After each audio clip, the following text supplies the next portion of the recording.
શિવપુર ગામમાં એક નાના માટીના મકાનમાં રહેતો મોહન તેની સાદગી અને મહેનત માટે આખા ગામમાં જાણીતો હતો. તેમની પાસે 3 વીઘા જમીન હતી, જે વર્ષોથી તેમના પરિવારનો એકમાત્ર આધાર હતો. આ જમીન કોઈ મોટા ખેતરનો ભાગ ન હતી, પરંતુ મોહન હંમેશા માનતો હતો કે તેની સખત મહેનતથી તે એક દિવસ તેના પરિવાર માટે સુખી જીવન બનાવી શકશે, સમર્થ હશે. મોહનનો પરિવાર ખૂબ નાનો હતો. તેની પત્ની ગૌરી અને 10 વર્ષની પુત્રી રાધા. ગૌરીનો સ્વભાવ શાંત હતો અને તેણે દરેક મુશ્કેલ ક્ષણમાં મોહનને સાથ આપ્યો હતો. તેણીએ પરિવાર માટે ઘરનું ધ્યાન રાખ્યું અને જ્યારે જરૂર પડે ત્યારે ખેતરોમાં મદદ પણ કરી. રાધા તેના પિતાની આંખનો તારો હતી અને અભ્યાસમાં ખૂબ હોશિયાર હતી. પરંતુ આર્થિક સંકડામણના કારણે મોહને તેને સારું આપ્યું નહીં. શાળામાં મોકલી શક્યા નથી. તે વર્ષે વરસાદે આખા શિવપુર ગામને દગો દીધો. બધા આકાશમાંથી ટીપા પડે તેની રાહ જોતા રહ્યા, પણ ખેતરમાં પાણીનો એક છાંટો પણ પડ્યો નહીં. મોહનના ખેતરમાં ઊભેલા પાકના છોડ સુકાઈને પીળા પડવા લાગ્યા. જાણે કુદરતે તેની મહેનત બગાડી નાખી હોય તેવું લાગતું હતું.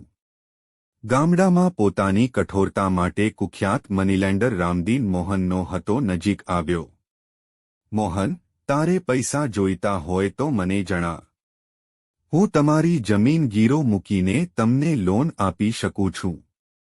પણ જો સમયસર પેમેન્ટ નહીં થાય તો જમીન મારી રહેશે. મોહને આંખોમાં આંસુ સાથે કહ્યું, રામદીન ભૈયા, જમીન મારો એકમાત્ર આધાર છે. હું બીજું કંઈક ગીરો રાખીશ. રામદીને હસતા હસતા કહ્યું, જમીન સિવાય તમારી પાસે બીજું શું છે? મજબૂરીમાં મોહને જમીન ગીરો મૂકી લોન લીધી. તે પૈસાથી તેણે કેટલાક બીજ ખરીદ્યા અને ખાતર ખરીદો, પરંતુ વરસાદના અભાવે બધું નકામું થઈ ગયું. આ મુસીબતો વચ્ચે મોહનની પત્ની ગૌરી બીમાર પડી. ઘરે દવાના પૈસા ન હતા. મોહને ગામના વૈદ્યને બોલાવ્યો, પણ વૈદ્યએ કહ્યું, અમારે ગૌરીના ઇલાજ માટે જડીબુટ્ટીઓ લાવવી પડશે. આ સરળ કામ નથી અને વધુ સમય લાગશે. મોહન પાસે કોઈ વિકલ્પ ન હતો. તે ભગવાન શિવના મંદિરે ગયો અને તેને પોતાની દુર્દશા જણાવી.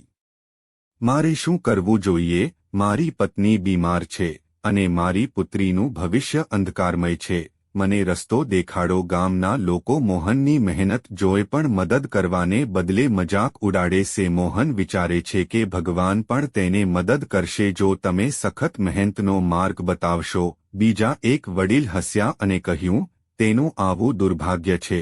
ભગવાન પણ તેનું કોઈ ભલું કરી શકતા નથી. મોહન દરેકની વાત સાંભળતો હતો, પણ તેણે કોઈના ટોણાની તેના મન પર અસર થવા ન દીધી. સંમત થશે. પોતાની જાત પર વિશ્વાસ અને ભગવાનને પ્રાર્થના. દરરોજ રાત્રે જ્યારે બધા સૂઈ જતા ત્યારે મોહન પોતાના ઘરના આંગણામાં બેસીને ભગવાનને પ્રાર્થના કરતો. તેની આંખોમાંથી આંસુ વહી ગયા, પણ તેનો વિશ્વાસ નબળો પડ્યો નહીં. પ્રભુ, મને તમારા પર વિશ્વાસ છે. ગમે તેટલી મુશ્કેલીઓ આવે, હું સખત મહેનત કરીશ. પણ મને એક નિશાની આપો, મને રસ્તો બતાવો. મહેરબાની કરીને મોહનની આ વિનંતી સ્વીકારો. આકાશ સુધી પહોંચ્યો. મોહનની રાત હવે પ્રાર્થનાઓથી ભરાઈ ગઈ હતી. આખો દિવસ ખેતરોમાં કામ કર્યા પછી થાકીને જ્યારે તે પથારી પર સૂઈ જતો ત્યારે તેની આંખોમાં ભગવાન શિવના દર્શનની આશા અને શ્રદ્ધા હતી. એક રાત્રે જ્યારે મોહન ગાઢ નિંદ્રામાં હતો ત્યારે તેને અચાનક એક રહસ્યમય સ્વપ્ન આવ્યું. સ્વપ્નમાં ભગવાન શિવ તેમના પરંપરાગતમાં સ્વરૂપે કાળા આકાશમાં તરતા જોવા મળે છે. તેનું શરીર નીલમ આભાથી ઝળહળતું હતું અને તેની ત્રીજી આંખ વહેલા કે મોડા ખુલવાની તૈયારીમાં હતી. ભગવાન શિવે મોહનને કહ્યું, મોહન, મારા આશીર્વાદ તારા પર છે. તને તારા ગામ પાસે એક જૂનું જળાશય મળશે જે વર્ષોથી છુપાયેલું છે. તે જળાશય તારી સમસ્યાનું નિરાકરણ કરશે. તું તેને શોધી કાઢશે અને તે મોહને તેની આંખો ખોલી અને તેનું હૃદય વધુ ઝડપથી ધડકવા લાગ્યું. ભગવાને મને નિશાની આપી છે. હું જળાશય શોધવા જાઉં છું. આ એ જ જગ્યા છે જ્યાંથી આપણે પાણી મેળવીશું અને અમારી સમસ્યાઓ હલ થઈ જશે. ગૌરી, જે પહેલેથી જ બીમાર હતી, હવે થોડી આશ્વાસનવાળી દેખાતી હતી. તેણે મોહનને આશ્વાસન આપતા કહ્યું, તમે માનો મોહન. ભગવાન તમારી સાથે છે. મારી પ્રાર્થના તમારી સાથે છે. મોહને વહેલી સવારે તેની મુસાફરી શરૂ કરી. તેના ખિસ્સામાં માત્ર થોડા બિસ્કિટ અને એક જૂની લાકડાની લાકડી હતી. તેને ખબર નહોતી કે તે ક્યાં જઈ રહ્યો છે, પણ તેનો વિશ્વાસ એટલો મજબૂત હતો કે તે કોઈ પણ જાતના ડર વિના આગળ વધી રહ્યો હતો. ગામની સીમમાંથી પસાર થઈને તે ગાઢ જંગલમાં પ્રવેશ્યો. મોહનને જંગલમાં ઘણી મુશ્કેલીઓનો સામનો કરવો પડ્યો. રસ્તામાં ગીચ ઝાડીઓ, કાંટા અને ખતરનાક પ્રાણીઓએ તેને ડરાવ્યો, પણ તે આગળ વધ્યો. તેનો એકમાત્ર સાથી તેની શ્રદ્ધા અને છે તે ભગવાનની કૃપા હતી. એક દિવસની મુસાફરી પછી થાકીને મોહન એક ઝાડ નીચે બેસી ગયો. તેની આંખો ઝબકવા લાગી અને તે જ સમયે તેણે ભગવાન શિવને ફરીથી જોયા. ભગવાને તેને કહ્યું, આગળ જા, તારું લક્ષ્ય ખૂબ નજીક છે. મોહને આંખો ખોલી અને ફરી ચાલવા લાગ્યો.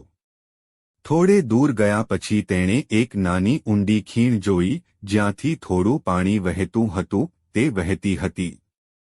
તેની આંખો ચમકી અને તે ખીણ તરફ દોડ્યો. ત્યાં એક જૂનો પણ સ્વચ્છ જળાશય હતો, જે હજુ પણ પાણીથી ભરેલો હતો. આ એ જ જળાશય હતું જેનું ભગવાને તેમને સ્વપ્ન બતાવ્યું હતું. પાણીથી ભરેલો આ જળાશય જોઈ મોહન આનંદથી ઉછળી પડ્યો અને ભગવાનનો આભાર માન્યો. તેને ભગવાનની કૃપા જેવું લાગ્યું ખરેખર તેની સાથે. તે જળાશયમાંથી પાણી ગામ સુધી લઈ જવા માટે તેણે એક નાળું બનાવ્યું જેના દ્વારા પાણી ગામમાં લઈ જવામાં આવી શકે તે માટે તેણે ઘણી મહેનત કરી અને તેણે પોતાની મહેનતમાં સફળતા મેળવી અને ગામ સુધી પાણી પહોંચાડ્યું. જલ્દી તે ગામ પાછો પહોંચ્યો. મોહને સૌપ્રથમ ગૌરીને જળાશયના પાણીમાંથી રાહત મેળવવામાં મદદ કરી, તેને પીવા માટે આપ્યું. ગૌરીની તબિયત સારી થવા લાગી. મોહને પાણીનો થોડો ભાગ ગામના ખેતરોમાં મોકલ્યો. આ પાણીથી ખેતરોની જમીન ફરી હરિયાળી બની ગઈ હતી. ધીમે ધીમે ગામમાં સમૃદ્ધિ પાછી આવવા લાગી. જળાશયના પાણીથી માત્ર મોહનના ખેતરોમાં જ નહીં, પણ આખા ગામના ખેતરોમાં જનજીવન શરૂ થયું. જ્યારે ગામના અન્ય ખેડૂતોએ આ જોયું તેઓ પણ મોહન પાસેથી પાણી લેવા આવવા લાગ્યા. મોહનનો આ સંઘર્ષ અને વિશ્વાસ જોઈને ગામના લોકો ખૂબ જ પ્રભાવિત થયા. શાહુકાર રામદીન, જે પહેલા મોહનની મજાક ઉડાવતો હતો, હવે તેની પાસે આવ્યો અને કહ્યું, મોહન, તે સાચો રસ્તો પસંદ કર્યો છે. હવે મને લાગે છે કે ભગવાન ખરેખર તારી સાથે છે. મોહને તેને શાંતિથી જવાબ આપ્યો, રામદીનભાઈ, આ બધું ભગવાનની કૃપાથી છે. તેણે મને રસ્તો બતાવ્યો અને મારી મહેનતનું વળતર આપ્યું. આ કોઈ ચમત્કાર નથી, આ શ્રદ્ધા અને મહેનતનું પરિણામ છે. ગામમાં સમૃદ્ધિ પાછી આવી.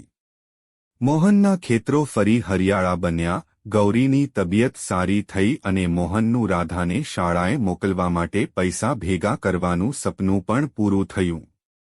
આ વાર્તાનો સંદેશ છે કે જ્યારે વ્યક્તિની શ્રદ્ધા જો વ્યક્તિ ભગવાન પ્રત્યે સાચો હોય અને મહેનત કરવામાં શરમાતો નથી, તો કોઈ પણ મુશ્કેલી દૂર થઈ શકે છે. જેઓ સાચા હૃદયથી કામ કરે છે તેમના પર ભગવાનની કૃપા હંમેશા રહે છે, અને જ્યાં સુધી આપણે પોતાને રસ્તો ન શોધીએ ત્યાં સુધી ભગવાન આપણને સાચી દિશા બતાવતા નથી. મોહન તેની મુશ્કેલીઓમાંથી શીખ્યો કે કોઈ પણ સમસ્યાનું નિરાકરણ ઈમાનદારી, મહેનત અને વિશ્વાસથી કરી શકાય છે, બહાર કાઢી શકાય છે. તે હવે જાણતો હતો કે ભગવાનની કૃપા ત્યારે જ આવે છે જ્યારે આપણે તેને સંપૂર્ણ ભક્તિ સાથે સ્વીકારીએ અને પોતાને સાચા માર્ગ પર રાખીએ. મિત્રો, જો તમને અમારી આ વાર્તા પસંદ આવી હોય તો વિડિયોને લાઇક અને શેર કરો.